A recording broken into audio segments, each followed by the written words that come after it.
Posing, the one thing that we could probably all agree on that we struggle with the most as portrait photographers. Now, over the course of shooting for the past couple of years, there's a couple of tips and tricks that I like to include in my photo shoots that I want to share with you guys to hopefully make it a little bit easier to pose. Now, keep in mind, I want to emphasize that these tips or techniques are not meant to replace learning the key core fundamentals of posing. These are like layers that you can add on to your pose. Now, if you want to learn more about posing, there's a couple of photographers that I highly recommend, like Sue Bryce, Roberto Valenzuela, and Lindsey Adler. This is a book by Lindsey Adler that you can definitely use as a resource for great fundamentals on posing. So, with that said, let's get... I screwed that thing up, man. I did good. And then at the very end, right when I'm gonna do the todo del pelo, I screw everything up. But you know what? This is gonna be uncut. This is gonna be raw. We're just gonna continue, screw it. So with that said, guys, we're gonna cover my tips, tricks. I don't even know what I'm saying anymore, but we're gonna cover todo el pelo. Tip number one is to use a jacket. Now this is kind of like a 2-for-1 because once you set the base for your pose, you can add an extra layer to the pose because of the jacket. But in addition to that, it's also adding a layer to your wardrobe so you can get some different looks because of the jacket. Now this jacket I bought for $10 at a thrift store, and I've used this jacket for about 3 or 4 different photo shoots. Now the reason why I like to use jackets is because I can easily start off with some simple poses because of the jacket. I can either have the hands in the pocket, I can then have the model throw the jacket over the shoulder, and then my personal favorite, which is bringing the jacket below the shoulders because it adds that kind of like editorial kind of look to it. And right away, I can get 3 different looks because of the jacket with poses and also with the wardrobe. Tip number 2 is to use a prop in your photo shoot. Now, I like to use this more as a psychological trick to give the model something to do, especially the hands, because a lot of times people struggle with the hands. That's the first thing whenever I pose a client or a model, they always tell me, what do I do with my hands? And my friend Marco said it best, using these props, it gives the hands something to do. And I've used this multiple times in my recent shoots, from a popsicle stick, using a soda, and even a Rubik's Cube.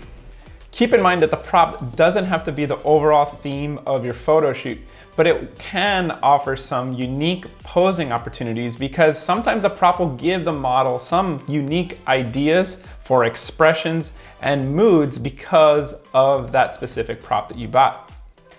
Now, I also like to use props as an emergency plan, and I've mentioned this back in my second YouTube video a year ago where I talked about sometimes you get stuck in a photo shoot and sometimes you need some unique ideas, and I did that back with ICSI.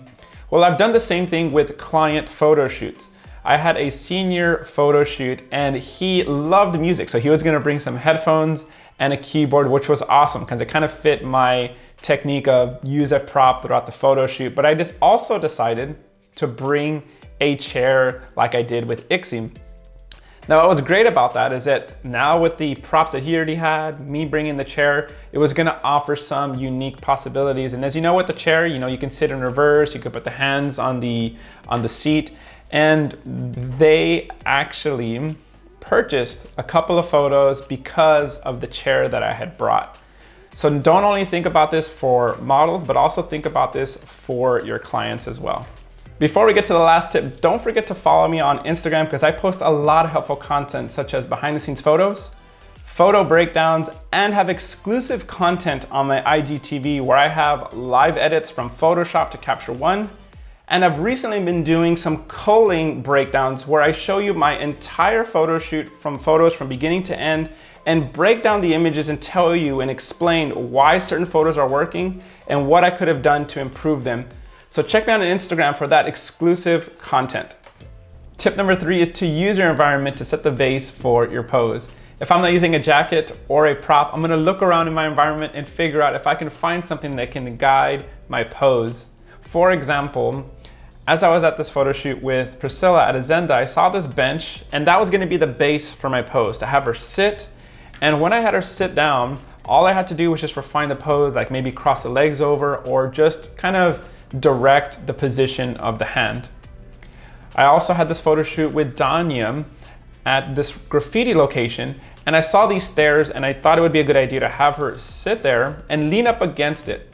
But in order to make the pose a little bit more believable once I set the pose, was I directed her nose to look down and to close her eyes. In addition to that, you can also obviously use a wall, either have them lean their elbow against the wall, have their back against the wall, and of course there's many different variations you can do with a wall. Another example is when I used a gate with Ruth, and I had her stand and lean up against the gate and have her hands positioned on the gate to give the hands something to do, like we talked previously. And I use the gate as a leading line so I can capture that photograph. Some of my favorite photos from 2019, I utilized this technique.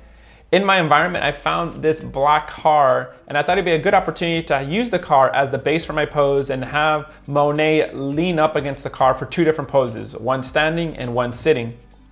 In addition to that, I also found this awesome chain when I was shooting with Danya. And in order to actually include the chain, because I wanted her to have it over her shoulder, I had her crouch down to the ground and throw the chain over her shoulder to capture the photograph. So the next time you're out shooting, look around in your environment and figure out, is there any areas that you can use to set the base for your pose? Those are 3 different tips that I like to use in my photo shoots to improve my posing, which is use a jacket, use a prop, or look around in my environment to set the base for my pose. Now, if you guys have any tips that you guys use for better posing, leave a comment in the description below, and I would love to see what kind of feedback you guys have. Thanks again for watching, and I'll see you guys on the next one.